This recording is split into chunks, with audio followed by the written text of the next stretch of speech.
공기업 다녀봤자 얼마나 번다고. 여자는 어차피 승진도 안 될 텐데 그거 다 괜한 욕심이다.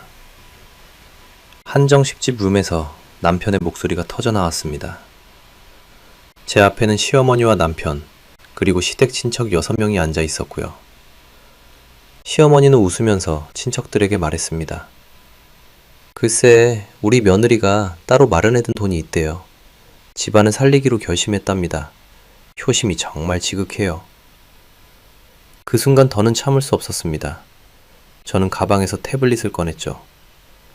화면을 켜자 남편의 카드론 4천만 원, 주식 손실 8천만 원, 시어머니의 안양 다세대 주택 등기부등본이 차례로 떴죠. 친척들이 얼굴이 굳어졌습니다. 제 돈은 간병비가 아니라 제 9년의 노동의 대가예요.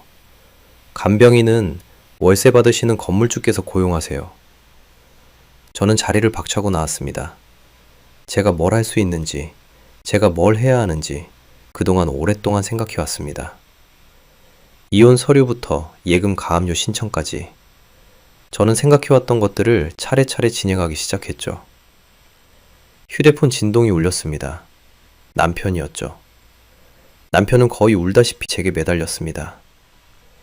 여보, 내가 미쳤었어. 제발 용서해줘. 하지만 제가 어디까지 준비했는지 그들은 몰랐죠. 이제 뼈아프게 알게 해줄 차례였습니다. 여러분의 구독, 좋아요는 더 많은 사연을 만드는 힘이 됩니다. 안녕하세요. 저는 임혜진이라고 합니다. 올해 38살이고요. 경기권의 한 지방 공기업에서 9년째 일하고 있습니다. 아니, 일했었다고 해야 맞겠네요. 지금은 이혼 후 혼자 살고 있거든요. 제 이야기를 들려드리려고 합니다. 누군가에게는 흔한 시댁 갈등처럼 들릴 수도 있겠지만 저에게는 제 인생을 완전히 바꾼 사건이었습니다. 2025년 늦봄부터 시작된 일이었어요. 그해 5월 저는 과장 승진 심사를 한 달 앞두고 있었습니다. 공기업 9년 차 대리로서 처음 맞는 승진 기회였고 인사팀에서도 이번엔 가능성이 높다는 말을 들었죠. 저는 매일 야근하며 승진 심사 자료를 준비했습니다.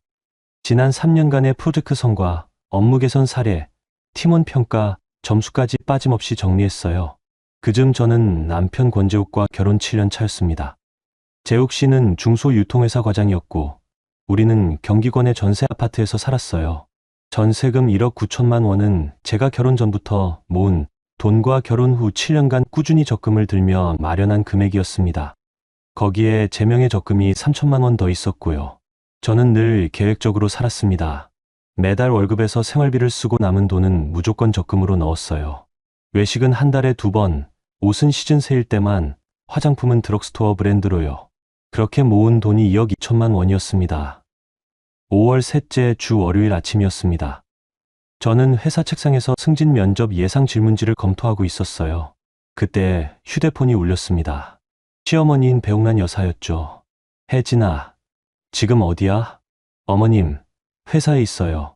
무슨 일이세요? 아버님이 병원에 입원하셨어. 당뇨 합병증이래. 지금 당장 와야겠어. 저는 깜짝 놀라 상황을 물었습니다.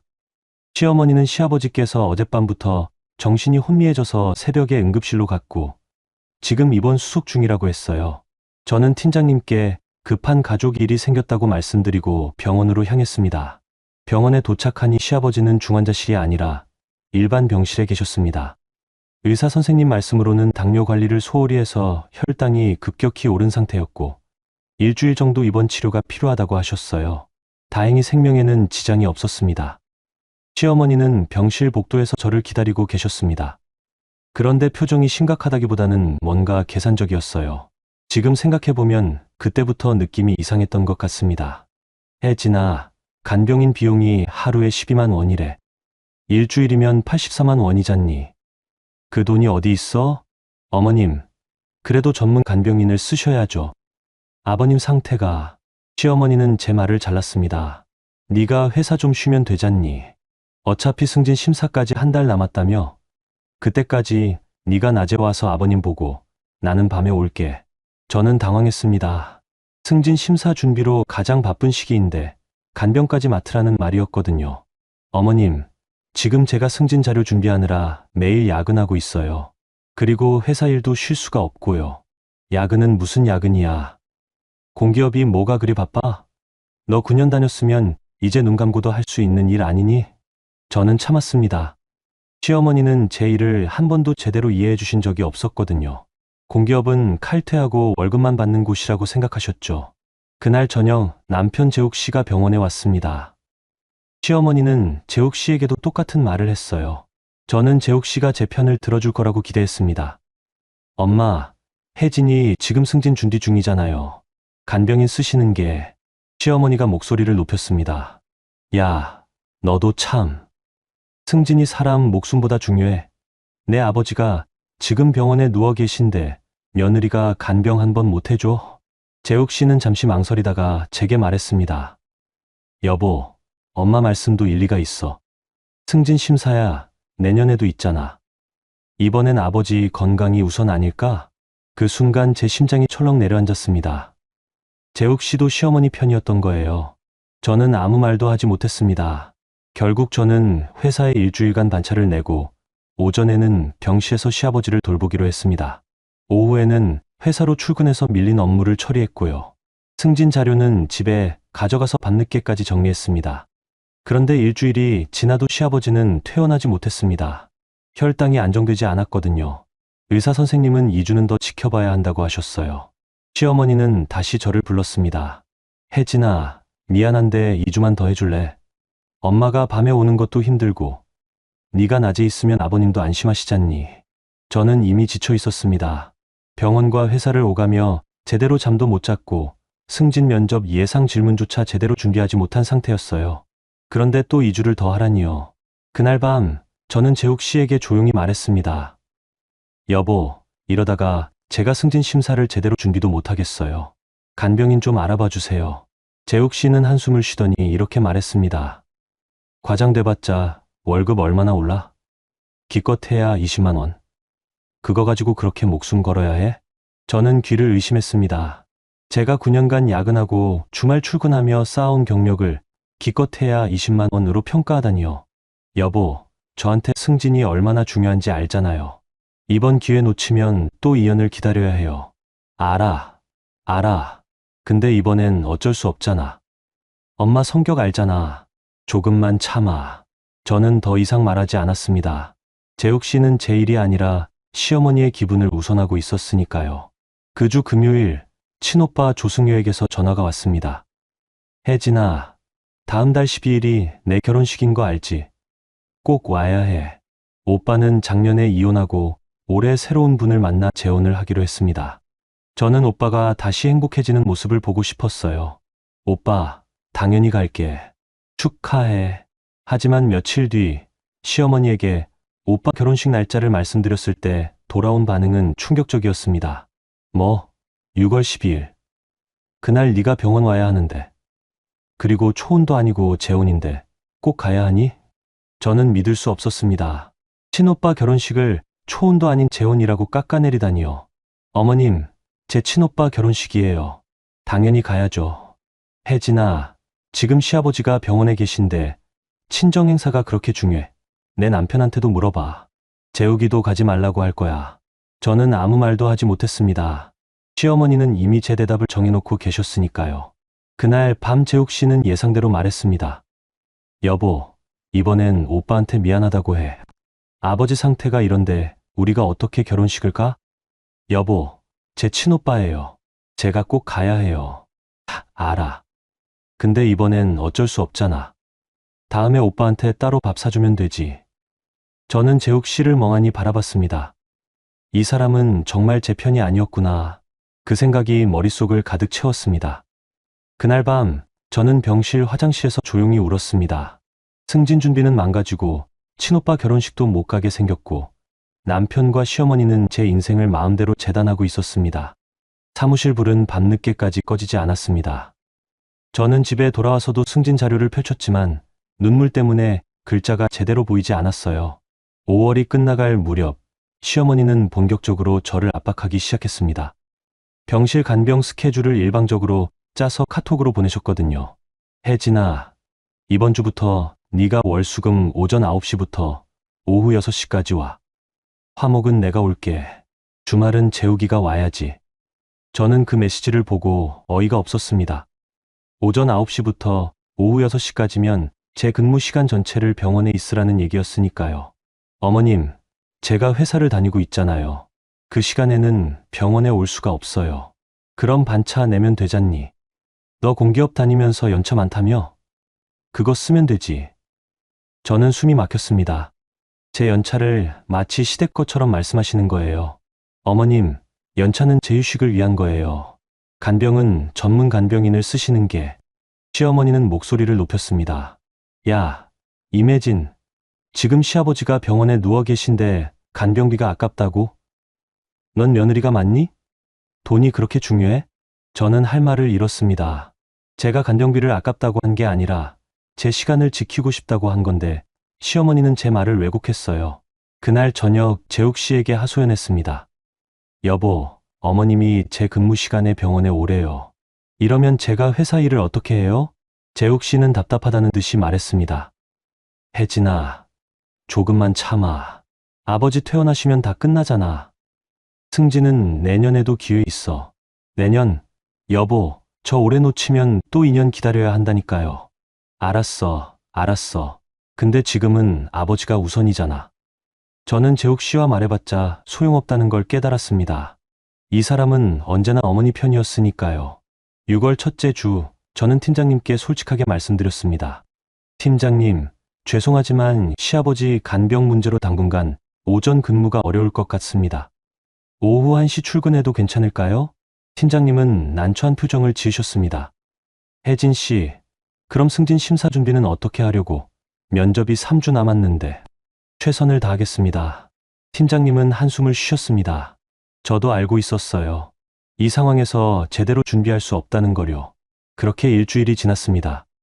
저는 매일 아침 8시에 병원에 가서 시아버지 식사를 챙기고 간호사님께 상태를 확인한 뒤 오후 1시에 회사로 갔습니다. 밀린 업무를 처리하고 저녁 8시에 퇴근한 뒤 집에서 승진 자료를 정리했어요. 밤 2시가 되어서야 잠들 수 있었습니다. 그런데 시어머니는 여기서 멈추지 않았습니다. 어느 날 병실에서 갑자기 이렇게 말씀하셨어요. 혜진아, 네가 회사 그만두면 어때? 어차피 여자가 공기업 다녀봤자 승진해도 별것 없잖아. 시아버지 간병하면서 집에서 쉬는 게 낫지 않겠니? 저는 귀를 의심했습니다. 어머님, 무슨 말씀이세요? 제가 왜 회사를 그만둬요? 아니, 너 월급이 얼마야? 세후 300만 원. 그거 가지고 그렇게 매달려야 해. 재욱이 월급으로 충분히 살 수 있어. 저는 온몸에 소름이 돋았습니다. 시어머니는 제 커리어를 세후 300만 원으로 계산하고 계셨어요. 어머님, 저는 제 일이 좋아서 다니는 거예요. 돈 문제가 아니라고요. 일이 좋긴. 여자가 나이 들어서 회사 다니는 게 뭐가 좋아? 차라리 집에서 애나 낳고 살림이나 하지. 저는 더 이상 참을 수 없었습니다. 어머님, 저는 회사 안 그만둡니다. 그리고 간병은 전문 간병인을 쓰세요. 제가 더 이상 못하겠어요. 시어머니의 얼굴이 일그러졌습니다. 뭐? 이 사람이 지금 시어머니한테 대드는 거야? 너 지금 버릇없이 굴고 있는 거 알아? 버릇없는 게 아니라 제 인생을 지키는 거예요. 그날 저녁 재욱 씨에게 엄청난 전화가 걸려왔습니다. 임혜진, 너 엄마한테 뭐라고 한 거야? 엄마가 지금 울고 계셔. 여보, 어머님이 저보고 회사 그만두래요. 말도 안 되잖아요. 엄마가 그냥 한 말인데 네가 왜 그렇게 발끈해? 과장돼봤자 월급 몇 푼 오르는 건데. 이번엔 엄마 말 좀 들어. 저는 전화기를 꽉 쥐었습니다. 여보, 제 9년이 월급 몇 푼이에요? 지금 제 인생을 무시하는 거예요? 무시하는 게 아니야. 아버지가 아프신데 며느리가 좀 도와드리는 게 그렇게 어려워? 도와드리는 것과 제 인생을 포기하는 건 달라요. 재욱 씨는 한숨을 쉬더니 차갑게 말했습니다. 혜진아, 네가 너무 이기적인 거 아니야? 가족이 힘들 때는 희생도 해야지. 저는 전화를 끊어버렸습니다. 이 사람은 제가 아니라 저를 희생시키고 싶어 하는 거였어요. 그로부터 며칠 뒤 더 큰 충격이 기다리고 있었습니다. 친오빠 결혼식 문제였죠. 시어머니가 다시 카톡을 보냈습니다. 혜진아, 6월 12일에 네가 병원에 와야 해. 그날 내가 친척 모임이 있어서 못 가거든. 네, 오빠 결혼식은 재욱이 혼자 보내면 되잖아. 저는 손이 떨렸습니다. 제 친오빠 결혼식에 저는 가지 말고 남편만 보내라고요? 어머님, 제가 꼭 가야 해요. 제 친오빠예요. 초혼도 아니고 재혼인데 뭐가 그리 중요해. 어차피 식장 가서 밥 먹고 오는 거잖아. 재욱이 혼자 가도 돼. 저는 눈물이 났습니다. 시어머니는 오빠의 재혼을 어차피 식장 가서 밥 먹고 오는 것으로 치부하고 계셨어요. 어머님, 안 됩니다. 제가 꼭 가야 해요. 임혜진, 너 지금 시아버지보다 친정이 더 중요하다는 거야? 네가 그렇게 친정만 챙기면 시댁은 어떡해? 저는 더 이상 대꾸하지 않았습니다. 무슨 말을 해도 소용없었으니까요. 그날 밤 재욱 씨는 집에 돌아오자마자 말했습니다. 혜진아, 미안한데 오빠 결혼식은 나 혼자 갈게. 엄마가 그날 친척 모임이 있으셔서 네가 병원에 가야 한대. 여보, 제 친오빠 결혼식이에요. 제가 어떻게 안 가요? 나도 안타깝지만 어쩔 수 없잖아. 오빠한테 내가 잘 설명할게. 설명은 무슨 설명이에요? 제가 직접 가야죠. 재욱 씨는 짜증을 냈습니다. 야, 임혜진, 네가 지금 누구 편이야? 시댁이야? 친정이야? 그 말에 저는 할 말을 잃었습니다. 이 사람은 결혼을 편가르기로 생각하고 있었어요. 저는 조용히 말했습니다. 저는 제 편이에요. 재욱 씨는 비웃듯이 말했습니다. 제 편, 결혼했으면 가족 편이어야지. 네가 너무 이기적인 거 아니야? 그날 밤 저는 거실 소파에서 잠들었습니다. 침대로 들어가고 싶지 않았거든요. 다음 날 아침 저는 휴대폰 캘린더에 표시해뒀던 오빠 결혼식 일정을 지웠습니다. 어차피 못 갈 거였으니까요. 그날 병실로 가는 길 저는 문득 깨달았습니다. 시어머니와 재욱 씨는 제 승진도, 제 친정도, 제 인생도 중요하게 생각하지 않는다는 거요. 저는 그저 그들에게 편리한 도구일 뿐이었습니다. 6월 첫째 주가 지나고 저는 완전히 지쳐 있었습니다. 매일 아침 병원에 가서 시아버지를 돌보고 오후에 회사로 가서 밀린 업무를 처리하고 밤에는 승진 자료를 정리했어요. 잠은 하루에 4시간도 못 잤습니다. 승진 면접이 2주 앞으로 다가왔습니다. 인사팀에서는 면접 자료를 이번 주 금요일까지 제출하라고 했어요. 저는 목요일 밤까지 자료를 정리했지만 아직 부족한 부분이 많았습니다. 금요일 오전 저는 병원에 있었습니다. 시아버지는 혈당이 조금씩 안정되고 있었지만 여전히 퇴원 날짜는 정해지지 않았어요. 저는 시아버지 점심 식사를 챙긴 뒤 서둘러 회사로 향했습니다. 그날 오후 5시 저는 가까스로 승진 면접 자료를 제출했습니다. 팀장님은 제 자료를 보시더니 조용히 말씀하셨어요. 혜진 씨, 이번엔 좀 아쉽네요. 저도 알고 있었습니다. 제 자료가 평소보다 부실하다는 거요. 하지만 어쩔 수 없었어요. 시간이 없었으니까요. 그날 저녁 저는 늦게 집에 돌아왔습니다. 비가 억수같이 쏟아지는 밤이었어요. 현관문을 열고 들어서니 재욱 씨는 거실 소파에 앉아 TV를 보고 있었습니다. 여보, 다녀왔어요. 응. 재욱 씨는 대답도 제대로 하지 않았습니다. 저는 젖은 구두를 벗고 안방으로 들어갔어요. 그때 침대 옆에 재욱 씨의 서류 가방이 열려 있는 걸 봤습니다. 평소 같으면 신경 쓰지 않았을 텐데 그날은 왜인지 눈길이 갔어요. 가방 속에서 하얀 봉투 하나가 삐죽 나와 있었거든요. 저는 무심코 그 봉투를 꺼냈습니다. 카드론 명세서였어요. KB국민카드 카드론 이용 명세서. 이용 금액 4천만 원. 월 상환액 120만 원. 연체 없음. 저는 손이 떨렸습니다.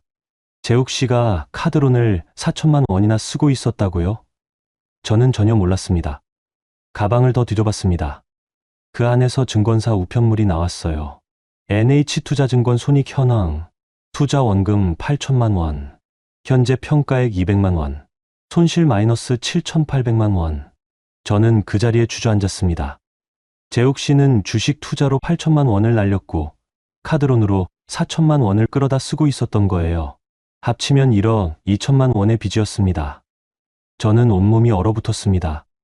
그동안 재욱 씨가 왜 생활비가 빠듯하다며 제 적금 증액을 말렸는지, 왜 전세 만기가 다가오는데도 집 문제를 꺼내지 않았는지 이해가 됐어요. 이 사람은 제 돈을 노리고 있었던 겁니다. 저는 명세서와 우편물을 다시 가방에 넣고 침대에 누웠습니다. 하지만 잠이 올 리 없었죠. 머릿속이 복잡했습니다. 재욱 씨는 언제부터 빚을 졌을까? 왜 저한테 말하지 않았을까? 아니, 애초에 말할 생각이 있었을까?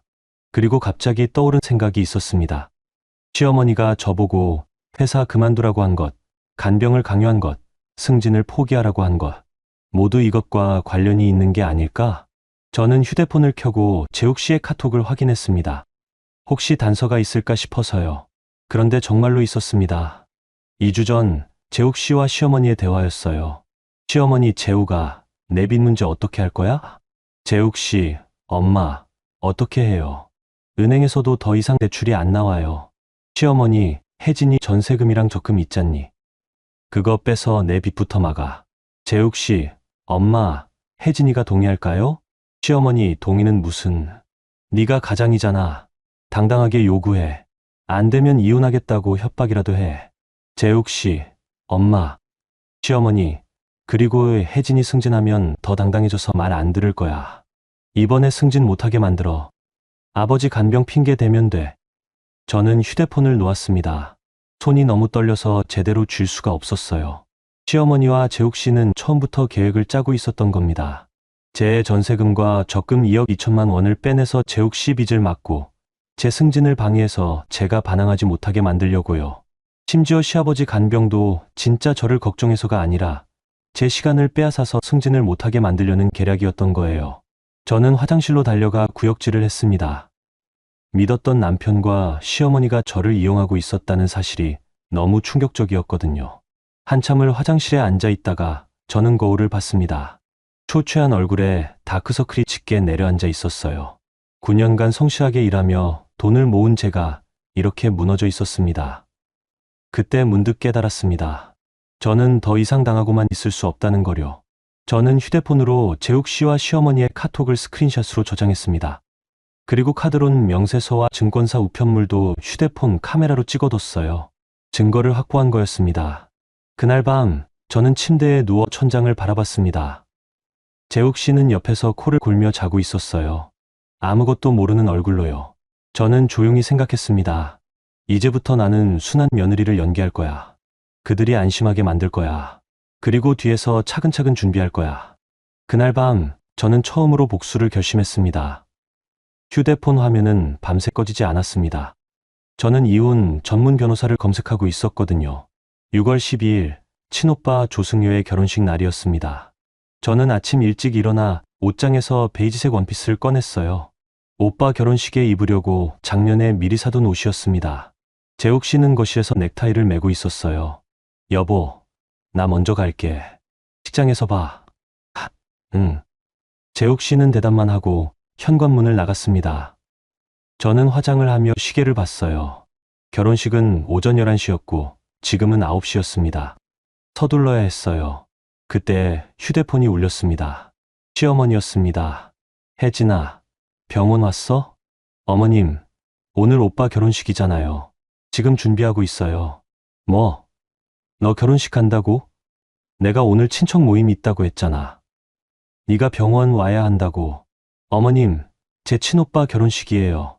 제가 꼭 가야 해요. 시어머니 목소리가 날카로워졌습니다. 임혜진, 너 지금 시아버지 버리고 친정 가겠다는 거야? 네가 그렇게 불효녀였어? 어머님, 간병인을 부르세요. 오늘 하루만. 간병인은 무슨, 돈 아까워서 어떻겠어. 너 당장 병원 와. 저는 전화를 끊었습니다. 더 이상 들을 수 없었거든요. 하지만 10분 뒤 재욱 씨에게 전화가 왔습니다. 여보, 엄마한테 전화 왔어. 네가 병원 안 간다며? 여보, 오늘 오빠 결혼식이에요. 제가 꼭 가야 해요. 재욱 씨는 한숨을 쉬었습니다. 혜진아, 오늘만 참아. 엄마 성격 알잖아. 오늘 네가 안 가면 엄마가 친척들한테 욕먹어. 그럼 저는요? 제 친오빠 결혼식 못 가는 건 괜찮아요? 미안해. 근데 어쩔 수 없잖아.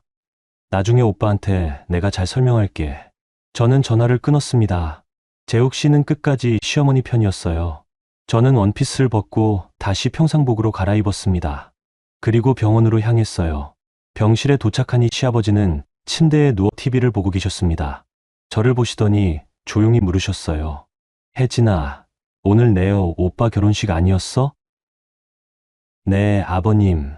왜 여기 왔어? 결혼식 가야지. 어머님이 제가 병원에 오라고 하셔서요.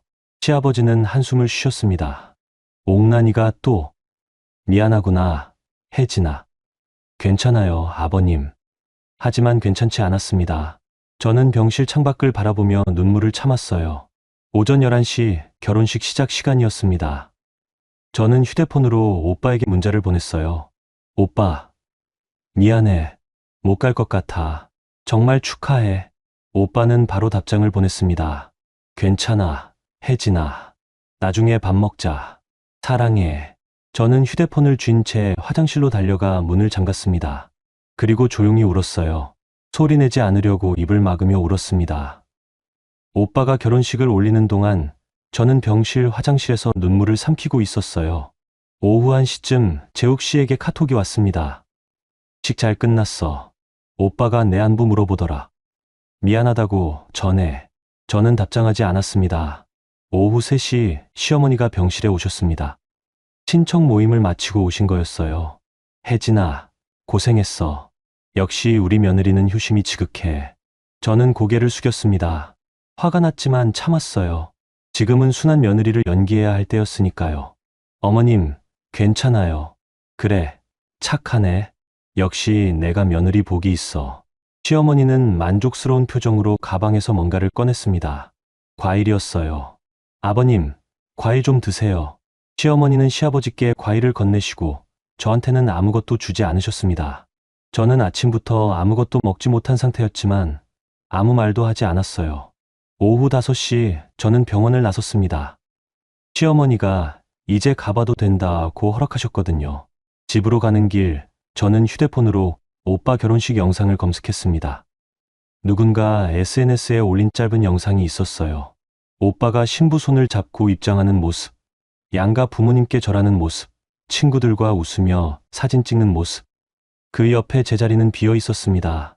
저는 영상을 끄고 휴대폰을 내려놨습니다. 눈물이 날 것 같았거든요. 그날 밤 재욱 씨는 늦게 들어왔습니다. 술 냄새가 났어요. 여보, 오빠랑 2차 갔다 왔어. 오빠가 내 안부 많이 물어보더라. 그래요. 미안해, 혜진아. 다음에 오빠한테 우리가 밥 사주자. 저는 대답하지 않았습니다. 재욱 씨는 그대로 침대에 쓰러져 잠들었어요. 저는 거실로 나와 소파에 앉았습니다. 그리고 휴대폰을 켰어요. 재욱 씨의 카톡을 다시 확인했습니다. 혹시 또 단서가 있을까 싶어서요. 그리고 정말로 있었습니다. 그날 오후 재욱 씨와 시어머니의 대화였어요. 시어머니, 혜진이 오늘 병원 잘 왔지? 재욱 씨, 네, 엄마. 오빠 결혼식 못 갔어요. 시어머니, 잘했어. 이제 슬슬 전세금 얘기 꺼내. 아버지 병원비 명목으로. 재욱 씨, 엄마, 혜진이가 동의할까요? 시어머니, 동의 안 하면 이혼하겠다고 해. 어차피 내 빚 1억 넘는데 이혼하면 혜진이 재산 절반은 내 거야. 재욱 씨, 그렇게까지 해야 하나요? 시어머니, 야, 너 지금 빚쟁이한테 쫓기잖아. 혜진이 돈 안 쓰면 너 파산해. 저는 휴대폰을 꽉 쥐었습니다. 손이 떨렸어요. 시어머니와 재욱 씨는 제 전세금을 빼내기 위해 치밀하게 계획하고 있었습니다. 심지어 이혼 협박까지 준비하고 있었어요. 저는 그 대화를 스크린샷으로 저장했습니다. 그리고 휴대폰 메모장에 적었어요. 증거 목록. 1점 카드론 명세서 4천만 원. 2점 증권사 손실 내역 8천만 원. 3점 시어머니 재욱 씨 카톡 전세금 빼내기 계획. 4점 시어머니 재욱 씨 카톡 이혼 협박 계획. 저는 메모를 저장하고 조용히 생각했습니다. 내일부터 본격적으로 움직여야겠다고요. 다음날 아침 저는 평소처럼 웃으며 시어머니께 전화했습니다. 어머님, 오늘도 병원 갈게요. 걱정 마세요. 그래, 우리 며느리 역시 착해. 저는 전화를 끊고 조용히 웃었습니다. 순한 며느리 연기가 시작된 거였어요. 그날 오후 저는 회사 근처 변호사 사무실을 검색했습니다. 이혼 전문 변호사 한주빈. 리뷰가 좋았어요. 저는 상담 예약을 잡았습니다. 다음 주 월요일 오후 2시 한주빈 변호사님 상담 가능합니다. 네, 예약할게요. 저는 휴대폰을 내려놓고 창밖을 바라봤습니다. 이제 시작이었습니다. 다음 주 월요일 오후 2시 저는 한주빈 변호사 사무실에 있었습니다. 깔끔한 사무실이었어요. 변호사님은 40대 초반쯤 되어 보이는 여성분이었습니다. 혜진 씨, 편하게 앉으세요. 상담 신청서에 이혼 관련 상담이라고 적으셨는데 자세한 상황을 설명해 주시겠어요? 저는 준비해온 자료를 꺼냈습니다. 휴대폰에 저장한 스크린샷, 카드론 영세서 사진, 증권사 우편물 사진, 그리고 시어머니와 재욱 씨의 카톡 대화 내용이었어요. 한주빈 변호사님은 자료를 꼼꼼히 살펴보셨습니다. 표정이 점점 굳어졌어요. 혜진 씨, 이건 단순한 부부 갈등이 아니라 경제적 착취 시도입니다. 남편분이 1억 2천만 원의 빚을 숨기고 시어머니와 공모해서 혜진 씨 재산을 빼내려 했네요. 네, 변호사님, 저도 그렇게 생각해요. 그리고 이 카톡 내용, 이혼 협박까지 계획하고 있었군요. 이건 명백한 재산 갈취 시도입니다. 한주빈 변호사님은 노트북을 켜고 뭔가를 타이핑하기 시작했습니다. 혜진 씨, 지금부터 제가 드리는 조언을 잘 들어주세요. 첫째, 절대로 남편이나 시어머니에게 이혼 의사를 먼저 밝히지 마세요. 그들이 재산을 빼돌릴 수 있어요. 네, 알겠습니다. 둘째, 혜진 씨, 명의의 전세금과 적금은 지금 당장 보호해야 합니다. 남편이 위임장 위조나 강요로 돈을 빼낼 가능성이 있어요. 어떻게 보호하죠? 일단 전세금은 건드릴 수 없지만 적금은 해지 금지 신청을 하세요. 그리고 이혼, 소송 제기와 동시에 남편 재산에 대한 가압류를 신청할 겁니다. 저는 고개를 끄덕였습니다. 셋째, 증거를 더 모으세요. 통화 녹음, 추가 카톡, 시댁의 재산 상황까지 파악하면 좋습니다. 시댁 재산이요? 네. 만약 시어머니가 재산을 숨기고 있다면 그것도 소송에서 유리하게 작용할 수 있어요. 저는 문득 떠올랐습니다. 시어머니가 나는 국민연금 80만 원으로 근근히 산다고 했던 말이요. 변호사님, 시어머니가 안양에 부동산이 있을 수도 있어요. 확인할 수 있을까요? 물론이죠. 등기부등본 열람하면 됩니다. 시어머니 성함이랑 주민번호 뒷자리 알아요? 네, 알아요. 한주빈 변호사님은 바로 인터넷 등기소에 접속했습니다. 시어머니 배옥란님 이름으로 검색하니 정말로 나왔어요. 안양시 만안구 소재 다세대 주택 1층. 시세 약 4억 5천만 원. 전세 보증금 2억 원. 월세 90만 원, 이후 180만 원. 저는 숨이 막혔습니다. 시어머니는 월 180만 원의 임대 수입을 올리면서 저한테는 간병인 비용이 아깝다고 했던 거예요. 변호사님, 이게 진짜예요? 네, 등기부등본은 거짓말을 하지 않습니다. 시어머니가 상당한 재산을 보유하고 계시네요. 저는 주먹을 꽉 쥐었습니다. 시어머니는 저한테 돈이 없다고 거짓말하면서 제 전세금을 빼내려 했던 거였어요. 한주빈 변호사님은 조용히 말씀하셨습니다. 혜진 씨, 이제부터 철저하게 준비하세요. 상대방이 움직이기 전에 먼저 법적 조치를 취해야 합니다. 네, 변호사님, 제가 뭘 해야 하죠? 일단 겉으로는 순한 며느리를 연기하세요. 그들이 안심하게 만들어야 해요. 그 사이에 저는 이혼, 소송 준비와 재산 보전 절차를 진행하겠습니다. 저는 고개를 끄덕였습니다. 그리고 혜진 씨, 회사 인사팀에도 상황을 알려두세요. 시댁이 퇴사 압박을 했다는 증거를 남기는 거예요. 인사팀에요? 네. 나중에 소송에서 시댁이 혜진 씨 경력을 방해했다는 증거로 쓸 수 있습니다. 저는 그날 상담을 마치고 결심을 굳혔습니다. 다음 날 저는 회사 인사팀에 찾아갔습니다. 인사팀 과장님은 친절하게 저를 맞아주셨어요. 혜진 씨, 무슨 일이세요? 과장님, 개인적인 상담 좀 하고 싶은데요. 기록으로 남겨주실 수 있나요? 물론이죠. 말씀하세요.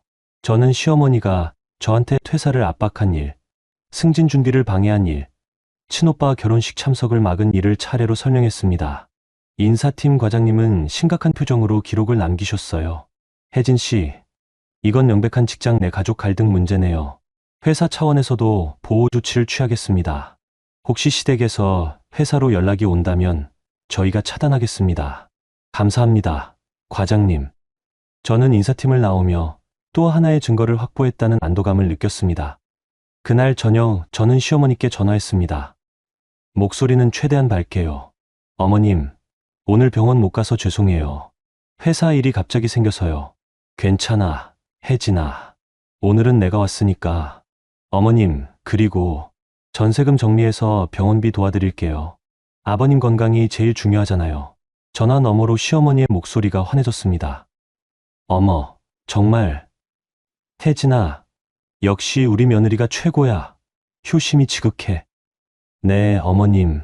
다만 제가 은행 업무 처리하는데 시간이 좀 걸릴 것 같아요. 2주 정도요. 그래. 천천히 해. 우리 며느리 최고야. 저는 전화를 끊고 조용히 웃었습니다. 시어머니는 제가 정말로 돈을 내줄 거라고 믿고 있었어요. 저는 완벽하게 순한 며느리를 연기하고 있었습니다. 그날 밤 재욱 씨가 집에 돌아왔습니다. 여보, 엄마한테 전화했더라. 전세금 정리해준다며? 고마워. 응, 여보. 아버님 건강이 제일 중요하잖아. 재욱 씨는 안도한 표정을 지었습니다. 혜진아, 미안해. 그동안 내가 너한테 너무 심했지? 이제부터 잘할게. 저는 웃으며 대답했습니다. 괜찮아, 여보. 우리 가족이잖아. 하지만 속으로는 차갑게 생각하고 있었어요. 가족? 너희는 나를 가족으로 본 적이 없잖아. 다음 날 한주빈 변호사님에게서 연락이 왔습니다. 혜진 씨, 긴급 가압류 준비 완료했습니다. 남편분 예금과 급여 채권 일부에 대한 보전 절차를 진행할게요. 혜진 씨가 원하는 날짜에 실행하겠습니다. 변호사님, 시댁 종친의 날로 잡아주세요. 종친회요? 네. 다음 주 토요일에 시댁 친척들이 모두 모이는 자리가 있어요. 그때 증거를 공개하고 싶어요. 한주빈 변호사님은 잠시 침묵하다가 말씀하셨습니다. 혜진 씨, 확실하게 끝내시려는 거군요. 네. 변호사님, 저는 제대로 끝낼 겁니다. 그날부터 저는 더욱 철저하게 순한 며느리를 연기했습니다. 병원에 가서 시아버지를 돌보고 시어머니께 어머님, 뭐 필요하신 거 없으세요? 라고 물었어요. 재욱 씨에게는 여보, 오늘 저녁 뭐 먹고 싶어? 라고 물으며 웃었습니다. 그들은 완전히 안심했습니다. 제가 정말로 착한 며느리가 된 줄 알았어요. 그리고 마침내 종친의 날이 다가왔습니다. 저는 태블릿에 모든 증거를 정리했습니다. 카드론 명세서, 증권사 손실 내역, 시어머니와 재욱 씨의 카톡, 안양 다세대주택 등기부 등본, 월세 입금 내역까지요. 한주빈 변호사님은 가압류 서류를 준비해뒀습니다. 저는 거울을 보며 웃었습니다. 이제 시작이야. 그날 밤 저는 시어머니께 문자를 보냈습니다. 어머님, 내일 종친회 잘 다녀오세요. 저도 갈게요. 전세금 정산 자료 가지고 갈게요. 시어머니는 바로 답장을 보냈습니다. 그래, 우리 며느리. 역시 효심이 지극해. 내일 봐. 저는 휴대폰을 내려놓고 조용히 생각했습니다. 내일 모든 게 끝날 거야. 종친회 당일 저는 아침 일찍 일어나 단정한 옷차림을 했습니다. 네이비 블라우스에 검은색 슬랙스, 그리고 작은 크로스백, 가방 안에는 태블릿과 서류 봉투가 들어 있었어요. 재욱 씨는 거실에서 넥타이를 메고 있었습니다. 여보, 오늘 엄마가 되게 좋아하시겠다. 네가 전세금 정리해준다고 하니까. 응, 여보. 가족이니까 당연한 거지. 재욱 씨는 만족스러운 표정으로 고개를 끄덕였어요. 오전 11시, 우리는 한정식집에 도착했습니다. 시댁 종친회가 열리는 곳이었어요. 중급 한정식집이었는데 룸이 넓었습니다. 시어머니는 이미 와 계셨고 시댁 친척들도 하나둘 모이고 있었어요. 큰아버지, 작은아버지, 고모, 사촌 형님들까지 총 6명이었습니다. 시어머니는 저를 보자마자 활짝 웃으며 말했습니다. 어머, 우리 며느리 왔네. 여러분, 인사하세요. 우리 혜진이에요. 친척들은 저를 보며 고개를 끄덕였습니다. 저는 공손하게 인사했어요. 안녕하세요. 임혜진입니다. 식사가 시작되고 시어머니는 친척들에게 자랑하기 시작했습니다. 우리 며느리가 정말 효심이 지극해요. 시아버지 간병도 도맡아서 하고 이번에는 전세금까지 정리해서 병원비를 도와준대요. 큰아버지가 감탄하며 말했습니다. 오, 그래? 요즘 며느리들이 그렇게까지 하기 힘든데. 옥난이 며느리 복이 있네. 시어머니는 더욱 신이 나서 말했습니다. 그러게 말이에요. 혜진이가 공기업 다니면서 돈도 잘 모았거든요. 전세금이 1억 9천만 원이고 적금도 3천만 원 있대요. 친척들은 놀란 표정을 지었습니다. 어머, 2억이 넘어? 며느리가 대단한데? 시어머니는 웃으며 말했습니다. 그래서 제가 혜진이한테 부탁했어요. 시아버지 병원비 좀 도와달라고요. 혜진이가 흔쾌히 그러겠다고 했어요. 저는 조용히 밥을 먹으며 듣고 있었습니다. 시어머니는 마치 제가 자발적으로 돈을 내주기로 한 것처럼 말하고 있었어요. 작은아버지가 물었습니다. 그럼 혜진 씨, 전세금을 다 내주는 거야? 시어머니가 대신 대답했습니다. 아니, 전세금은 안 되고요. 적금 3천만 원 정도 도와줄 거예요. 저는 숟가락을 내려놓았습니다. 시어머니는 이미 제 적금까지 계산하고 있었던 거예요. 그때 저는 가방에서 태블릿을 꺼냈습니다. 친척들이 저를 바라봤어요. 혜진아, 그게 뭐야? 정산 자료요, 어머님. 저는 태블릿 화면을 켰습니다. 첫 페이지에는 권재욱의 카드론 명세서가 떴어요. KB국민카드 카드론 이용 명세서. 이용 금액 4천만 원. 친척들의 표정이 굳어졌습니다. 시어머니는 당황한 얼굴로 말했습니다. 혜진아, 그게 무슨... 저는 조용히 말했습니다. 재욱 씨 카드론이에요. 4천만 원 빚이 있어요. 다음 페이지를 넘겼습니다. 증권사 손실 내역이 떴어요. NH투자증권 손익 현황. 투자 원금 8천만 원. 현재 평가액 200만 원. 손실 마이너스 7,800만 원. 큰아버지가 놀라서 물었습니다. 재욱이 주식으로 8천만 원을 날렸어? 네, 그래요. 재욱 씨는 총 1억 2천만 원의 빚이 있어요. 시어머니의 얼굴이 창백해졌습니다. 혜진아, 그만해. 가족 일을 왜 여기서. 저는 다음 페이지를 넘겼습니다.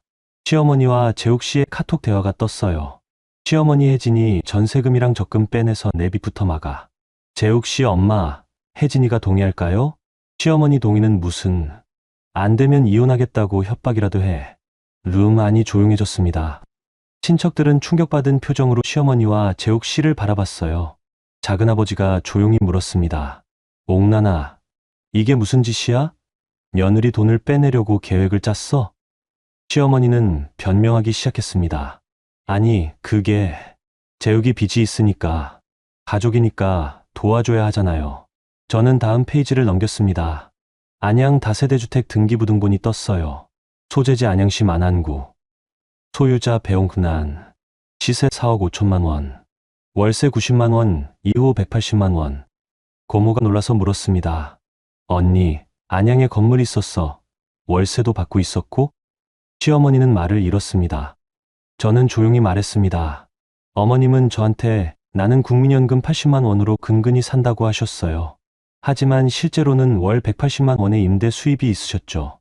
큰아버지가 한숨을 쉬었습니다. 옥나나, 네가 그렇게까지 할 사람이 아니었잖아. 며느리한테 거짓말하고 돈까지 빼내려 하다니. 시어머니는 얼굴이 붉어지며 소쳤습니다. 그래도 가족이잖아. 며느리가 시댁 좀 도와주는 게 당연한 거 아니야? 저는 태블릿을 내려놓고 조용히 말했습니다. 어머님, 제 돈은 간병비가 아니라 제 9년의 노동입니다. 간병인은 월 180만 원 월세 받으시는 건물주께서 고용하세요. 그 순간 재욱 씨의 휴대폰에 알림이 울렸습니다. 예금 가압류 통지, 채권자 임혜진, 채무자 권재욱, 가압류 금액 5천만 원. 재욱 씨는 얼굴이 새하얗게 질렸습니다. 여보, 이게 뭐야? 저는 차갑게 대답했습니다. 이혼 소송 시작했어요. 그리고 당신 재산 가압류했어요. 제 돈 지키려고요. 재욱 씨는 휴대폰을 떨어뜨리고 제게 달려왔습니다. 여보, 내가 미쳤었어. 제발 용서해줘. 나 정말 잘못했어. 저는 재욱 씨를 밀쳐냈습니다. 용서? 당신은 저를 가족이 아니라 돈으로 봤잖아요. 시어머니도 저한테 달려왔습니다. 혜진아, 우리가 잘못했어. 제발 가압류만 풀어줘. 저는 시어머니를 똑바로 바라보며 말했습니다. 어머님, 저는 더 이상 착한 며느리 아니에요. 이제부터 제 인생 지킬 거예요. 친척들은 아무 말도 하지 못했습니다. 시아버지는 병실에서 이 소식을 들으셨을 거예요. 며칠 전 시아버지께서 조용히 저한테 말씀하셨거든요. 혜진아, 옥난이 월세 통장 따로 있어. 네가 알아야 할 것 같아서. 저는 시아버지께 감사했습니다. 그 정보 덕분에 등기부등본을 확인할 수 있었으니까요. 한정식집 룸은 얼어붙었습니다. 갈비찜은 식어버렸고 친척들은 서로 눈치만 보고 있었어요. 저는 가방을 챙기고 일어났습니다. 식사 잘 하세요. 저는 먼저 가볼게요. 그리고 룸을 나왔습니다. 복도를 걸으며 저는 처음으로 후련함을 느꼈습니다. 한정식 집을 나온 저는 곧바로 한주빈 변호사님께 전화했습니다. 변호사님, 다 끝났어요. 혜진 씨, 가압류 통지 잘 받으셨죠? 이제 본격적으로 이혼 소송 진행하겠습니다. 네, 변호사님, 부탁드려요. 저는 전화를 끊고 집으로 향했습니다. 아니, 정확히는 제 전세 아파트로요. 이제 얼마 안 있으면 저 혼자 사는 집이 될 테니까요. 집에 도착하니 재욱 씨는 아직 한정식 집에 남아 있는 것 같았습니다. 저는 짐을 싸기 시작했어요. 제 옷, 제 책, 제 물건들만요. 1시간쯤 지났을 때 현관문이 열렸습니다. 재욱 씨였어요. 얼굴이 새빨갛게 달아올라 있었습니다. 여보, 가압류 왜 한 거야? 내 월급까지 묶였잖아. 저는 침착하게 대답했습니다. 당신이 제 돈 빼내려고 했잖아요. 제가 먼저 지킨 거예요. 여보, 나 정말 잘못했어. 엄마가 시킨 거야. 나는 정말 너를 사랑해. 저는 비웃었습니다. 사랑하는 사람한테 공기업 다녀봤자 월급 몇 푼이라고 말해요? 친오빠 결혼식도 못 가게 막아요? 재욱 씨는 말문이 막혔습니다. 저는 계속 말했습니다. 당신은 저를 사랑한 게 아니라 제 돈을 사랑했던 거예요. 아니야, 진짜 아니야. 나 정말. 이혼해요. 변호사 통해서 연락할게요. 저는 짐을 들고 집을 나섰습니다. 재욱 씨는 제 뒤를 쫓아왔지만 저는 돌아보지 않았어요. 그날 밤 저는 친정 부모님 집으로 갔습니다. 부모님은 깜짝 놀라셨어요. 혜진아, 무슨 일이야? 저는 그동안의 일을 모두 말씀드렸습니다. 시어머니의 거짓말, 재욱 씨의 빚, 친오빠 결혼식을 못 간 일까지요. 아버지는 분노하셨고 어머니는 우셨습니다. 혜진아, 그동안 얼마나 힘들었니? 괜찮아요. 엄마, 이제 다 끝났어요. 다음 날 한주빈 변호사님에게서 연락이 왔습니다. 혜진 씨, 남편 측에서 합의 요청이 들어왔어요. 가압류 풀어주면 이혼 조건 다 들어주겠대요. 조건이 뭔데요? 위자료 없이 재산 분할만 하자고 하네요. 그리고 혜진 씨, 전세금이랑 적금은 손대지 않겠대요. 저는 고민했습니다. 변호사님, 위자료는 받을 수 있을까요? 물론이죠. 남편이 재산 은닉하고 이혼 협박 계획까지 세웠잖아요. 최소 3천만 원은 받을 수 있어요. 그럼 합의 거부하고 소송 진행해 주세요. 알겠습니다. 6월 셋째 주, 승진 면접 날이 왔습니다. 저는 그동안 부족했던 자료를 보완해서 제출했어요. 면접장에 들어가니 임원 3분이 앉아 계셨습니다. 임혜진 대리님, 이번 승진 심사 자료를 보니 조금 아쉬운 부분이 있더군요. 개인 사정이 있었나요? 저는 솔직하게 대답했습니다. 네, 가족 문제로 준비 기간이 부족했습니다. 하지만 지난 9년간의 성과는 자료에 충분히 담았다고 생각합니다. 그렇군요. 그럼 마지막 질문 드릴게요. 임 대리님에게 일이란 무엇인가요? 저는 잠시 생각하다가 대답했습니다. 제 존엄입니다. 제가 9년간 쌓아온 경력은 누구도 빼앗을 수 없는 제 것이거든요. 임원분들은 고개를 끄덕이셨습니다. 면접을 마치고 나오는 길, 저는 떨리는 마음을 진정시켰어요. 합격하든 안 하든 저는 최선을 다했으니까요. 일주일 뒤 인사팀에서 연락이 왔습니다. 혜진 씨, 축하합니다. 과장 승진 확정됐어요. 저는 그 자리에서 눈물이 났습니다. 기쁨의 눈물이었어요. 감사합니다. 저는 곧바로 친오빠에게 전화했습니다. 오빠, 나 승진했어. 와, 축하해 혜진아. 저녁 먹자. 그날 저녁 저는 오빠와 올케 언니를 만났습니다. 오빠는 결혼식 영상을 보여주셨어요. 혜진아, 미안해. 네가 못 와서 아쉬웠어. 저는 영상을 보며 조용히 울었습니다. 오빠가 신부 손을 잡고 입장하는 모습, 양가 부모님께 절하는 모습. 오빠, 나 이혼해. 오빠는 놀랐습니다. 뭐? 재욱이랑? 응. 걔가 나한테 거짓말했어. 빚도 숨기고 내 돈 빼내려고 했어. 오빠는 주먹을 꽉 쥐었습니다. 그 새끼. 내가 찾아가서 괜찮아, 오빠. 법적으로 다 처리하고 있어. 올케 언니가 제 손을 잡아주셨어요. 혜진 씨, 고생 많으셨어요. 이제부터 행복하세요. 저는 고개를 끄덕였습니다.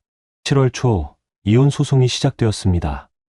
재욱 씨 측 변호사는 위자료를 줄이려고 했지만 한주빈 변호사님은 모든 증거를 제출했어요. 카드론 영세서, 증권사 손실 내역, 시어머니와의 카톡, 종친회에서의 증언까지요. 판사님은 재욱 씨에게 엄하게 말씀하셨습니다. 피고는 원고를 기만하고 재산을 갈취하려 했으며 원고의 경력까지 방해했습니다. 이는 명백한 불법 행위입니다. 결국 재욱 씨는 위자료 3천만 원을 지급하기로 했고 제 전세금과 적금은 전액 제가 가져가기로 했습니다. 7월 말 이혼이 확정되었습니다. 저는 법원 복도에서 재욱 씨를 마주쳤어요. 재욱 씨는 초췌한 얼굴로 말했습니다. 여보, 아니, 혜진 씨, 정말 미안해. 저는 조용히 대답했습니다. 미안하다는 말로 다 되는 건 아니에요. 이제 각자 살아요. 재욱 씨는 고개를 떨어뜨렸습니다. 저는 법원을 나서며 처음으로 자유로움을 느꼈습니다. 8월 초 저는 새로운 삶을 시작했습니다.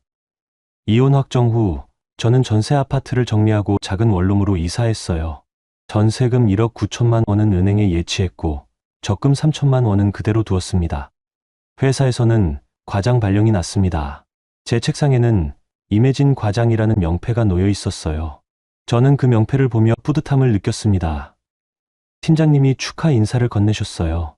혜진 과장, 축하해요. 고생 많았죠? 감사합니다, 팀장님. 앞으로 더 열심히 하겠습니다. 그리고 혜진 과장, 개인적으로 물어봐도 돼요? 이혼 잘 마무리됐어요? 네, 팀장님. 다 정리됐어요. 팀장님은 안도한 표정을 지으셨습니다. 다행이네요. 이제 일에만 집중하세요. 저는 고개를 끄덕였습니다. 그날 저녁, 친정 부모님과 저녁을 먹었습니다. 어머니는 제 얼굴을 보시며 말씀하셨어요. 혜진아, 얼굴이 밝아졌네. 엄마, 나 이제 정말 자유로워. 아버지는 제 손을 잡으셨습니다. 혜진아, 고생 많았어. 이제 내 인생 살아. 저는 눈물이 났습니다. 행복한 눈물이었어요. 아빠, 엄마. 그동안 걱정 많이 끼쳐드려서 죄송해요. 이제 제가 부모님 효도할게요. 어머니는 손사래를 치셨습니다. 효도는 무슨, 네가 행복하게 사는 게 효도야. 저는 미소 지으며 말했습니다. 그래도 제가 뭔가 해드리고 싶어요. 부모님, 다음 달에 온천 여행 가실래요? 제가 예약할게요. 아버지는 깜짝 놀라셨습니다. 여행, 혜진아, 네가 돈 쓸 데 많을 텐데. 괜찮아요, 아빠. 저 이제 과장이잖아요. 월급도 올랐고요. 어머니는 기뻐하셨습니다. 혜진아, 고마워. 우리 딸 최고야. 저는 그날 밤 집에 돌아와 온천 여행 패키지를 검색했습니다. 부모님께 가장 좋은 걸로 예약하고 싶었거든요. 9월 초 부모님과 함께 강원도 온천 여행을 다녀왔습니다.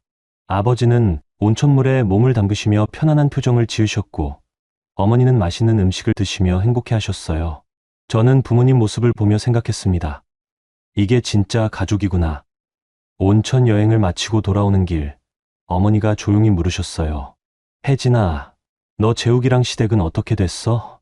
엄마, 재욱 씨는 회사에서 신용 문제로 인사 경고 받았대요.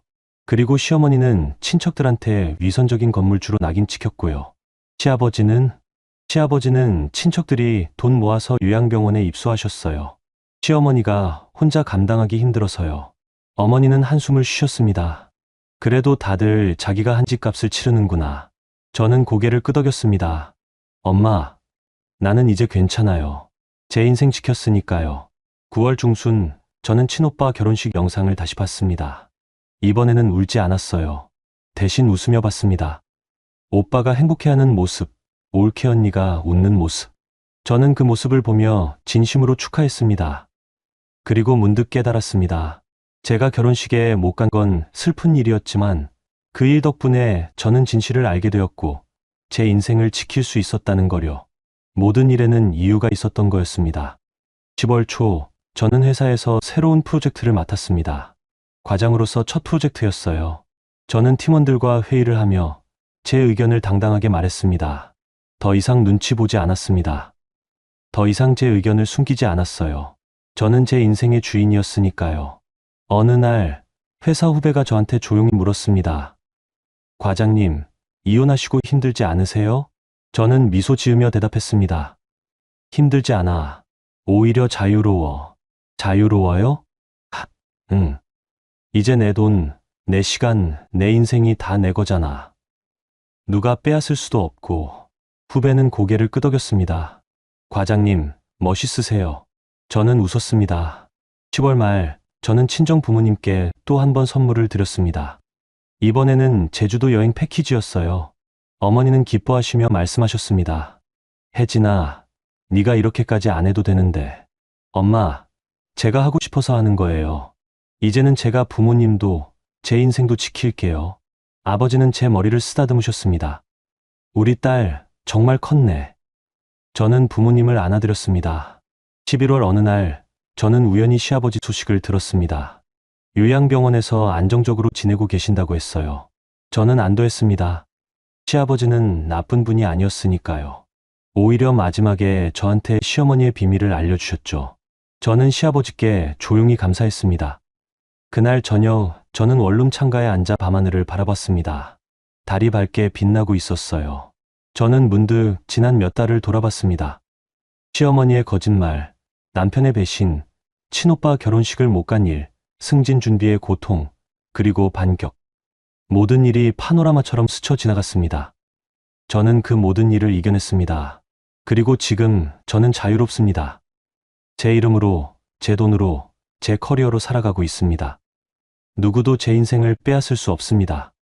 저는 창밖을 보며 조용히 웃었습니다. 따뜻한 미소였습니다.